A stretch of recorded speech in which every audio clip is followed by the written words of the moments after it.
Back now with Green Bay Police Chief Chris Davis and Marissa Heim from Golden House on the Be Safe program. We talked at the top of the hour about the above average statistics when it comes to abuse cases in Brown County. From what you have seen, Marissa, is the problem stabilizing? Is it getting worse? Where do we stand in Brown County? I'd say we're probably right on trend with national statistics. National statistics. We know here in Brown County, 1 in 4 women experience abuse and 1 in 7 men experience abuse in their lifetime. And that's a variety of types of abuse as well. We're not always just focusing on the physical abuse, which is what a lot of people think of, but we're talking about emotional abuse, financial abuse, sexual abuse, digital abuse as well.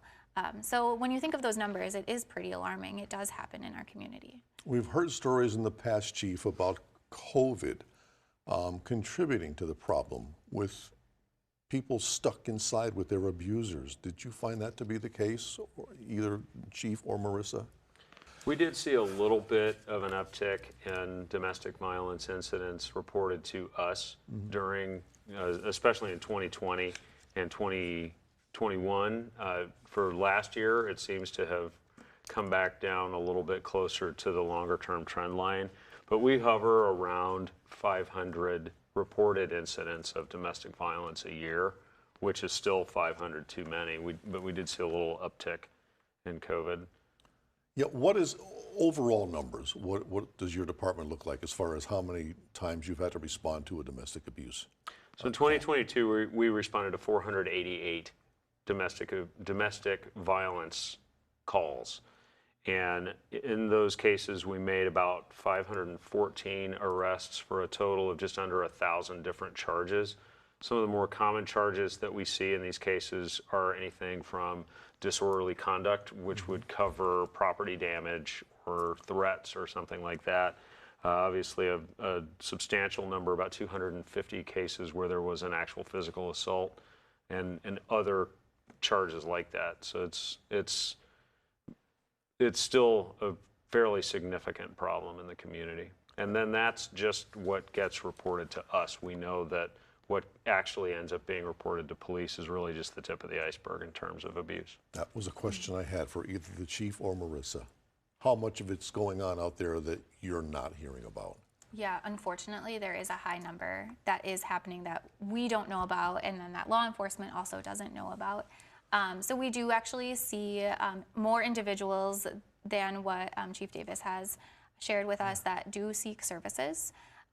We obviously have our shelter, but then we also provide outreach services as well. So we're seeing on average in 2022, last year, over 2,500 people reaching out for services that some may have reported to law enforcement, but a large majority haven't as well. And I imagine, Chief, your people have to be trained in this. You just don't walk up to a house and find yourself in a domestic abuse situation without having some knowledge or background of what I'm supposed to do here. Right. We train all of our police officers as part of their basic and their field training as they become police officers, and specifically how to handle domestic violence incidents. And those for police officers can be among the most dangerous calls for us to go on. Yeah, I got to believe sometimes an officer goes, how did I wind up here? These aren't calls that they expected to go on. They were more focused on crime, quote unquote crime, and not domestic situations. Domestic abuse, it just doesn't impact the one person who's being abused. How far does that umbrella go? It can go really far. Yeah. So it's not only affecting just that individual, but their family members, their friends. It can also impact their workplace, the pets in their family too. I mean, you really think of anyone that person interacts with, it can affect everyone in their social circle. You don't think of pets? No, some people don't. But yeah. Golden House has been around for decades now.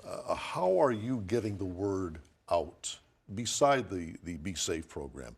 How do you get the word out that, hey, we're here if you need us? Yeah, so right now our main focus is using the Be Safe campaign as our tool to make sure people know about Golden House and know the services that we have to offer.